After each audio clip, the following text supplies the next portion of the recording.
श्यामची आई. पाठ्य 1. सावित्री व्रत. माझ्या आईचं माहेर फार श्रीमंत नव्हतं, तरी सुखी होतं. खाण्यापिण्याची ददात नव्हती, ते गावातच होतं. माझ्या आईचे वडील फार कर्मठ व धर्मनिष्ठ होते. माझी आई भावंडात मोठी, तिच्यावर आईवडिलांचा फार प्रेम. तिला माहेरी 2 नावं होतं, आवडी आणि बयो. आवडी म्हणजे सर्वांना आवडणारी, तर बयो म्हणजे आई, जगाची आई. माझ्या आईला 2 भाऊ, 1 बहीण. माझी आजी नियमित व दक्ष होती. तिच्या घरातली भांडी आरशाप्रमाणे स्वच्छ असत. माझ्या आईचं लग्न लहानपणीच झालं. सासर श्रीमंत होतं. सासरची माणसं गावात सरदार म्हणून ओळखली जात. निदान ती स्वतःला तरी तसं समजत. माझ्या आईच्या अंगावर सोन्या मोत्याचे सारे काही दागिने होते. भरल्या गोकुळात ती पडली. सासरचं तिचं नाव यशोदा. सासरीच ती मोठी होत होती. कशाला तोटा नव्हता. चांगलं खायला, चांगलं अंगावर घालायला. मात्र एकत्र कुटुंब असल्यानं कामही खूप असे. माझे आजोबा थकल्यानं वडिलांच्या अंगावर 17 ते 18 वर्षाचे असतानाच घरची जबाबदारी आली. तेच सारा कारभार पाहू लागले. आम्ही वडिलांना भाऊ व लोक भावराव म्हणत. खोत म्हणत. खोत म्हणजे गावचा शेतसारा वसूल करणारा, सरकारात भरणारा. त्याबद्दल खोताला 4था हिस्सा मिळे. पण कमी सारा वसूल झाला तर खिशातून भरावा लागे, त्यामुळे कर्ज होई. आम्ही वडवली गावचे खोत होतो. त्या गावात आमची बाग होती. धो-धो पाणी वाहत असे. बागेत केळी, सुपारी, अननस, फणस अशी खूप झाडं होती. बागेलाच आमचं वैभव समजत. पण ते काहीच दिवस टिकलं, कारण ते गरिबांच्या श्रमावर उभं राहिलं होतं. माझे वडील स्वभावानं दुष्ट नव्हते, पण पूर्वजांचीच प्रथा त्यांनी चालू ठेवली होतीचा त्यांना अभिमान वाटे. त्यांच्या तोऱ्यात ते कमी जास्त बोलून जात व लोकांची मनं दुखवत. माझ्या जन्माच्या आधी एकदा अमावस्येची रात्र होती. भाव वसुलीसाठी सकाळीच वडवडीला निघाले.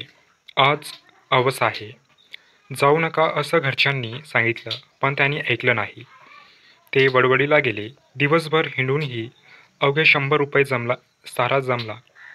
संध्याकाळी ते पालगडला परत जायला निघाले. एका म्हातारीनं सांगितलं, भाऊदा, रात्री जाऊ नका, इथंच थांबा, सकाळी जा. पण भाऊंनी ऐकलं नाही. गड्याला बरोबर घेऊन परत निघाले. वडवलीपासून 3 मैलावर एक नाला होता. त्याच्या आजूबाजूला झाडी व झाडीत कधी वाघही असायचा. पण भाऊ निर्भयपणे चालले होते. ते दरीजवळ आले. कुठून तरी सिट्टी वाजली. भाऊ चपापले. तेवढ्यात झाडीतून चोर बाहेर पडले. एकानं हातातला सोटा भाऊंच्या पाठीत मारला. भाऊ खाली पडले. दुसरा भाऊंच्या छातीवर बसला. ते पाहून गडी भीतीनं पळाला. भाऊ कळवून म्हणाले, नका रे मला मारू, सोडा मला. हवं तर ही अंगठी नि 100 रुपये घ्या. तेवढ्यात कुठून तरी म्हातारी ओरडली, खोताला मारलं, धावा. या ओरडीनं चोर घाबरून ऐवज घेऊन पळाले. भाऊंच्या बरोबरचा गडी जो पळाला तो पालगडला घरी येऊन थांबला. धापा टाकत त्या गड्यानं भाऊंना चोरांनी पकडल्याची खबर दिली. घरातले लोक घाबरले. पुरुषांनी पोलीस ठाण्यावर वर्दी दिली आणि ते लाठ्या काठ्या घेऊन निघाले. घरात अंकात रडारड माजली.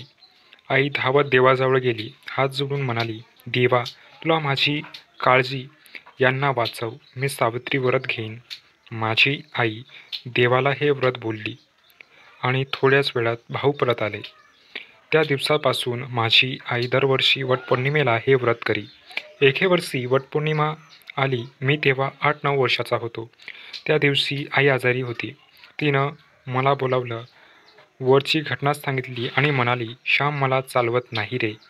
मी 3 प्रदक्षिणा घालते, बाकीच्या 105 तू घाल.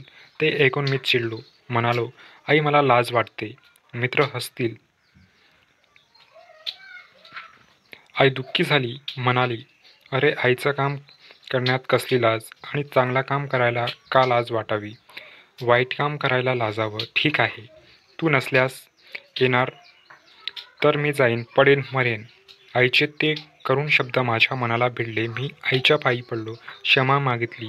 आईबरोबर वडाला प्रदक्षिणा घालण्यास गेलो आणि त्यानंतर आयुष्यात कधीही चांगलं काम करण्याची लाज वाटू दिली नाही. साने गुरुजी. मित्रांनो, हा पाठ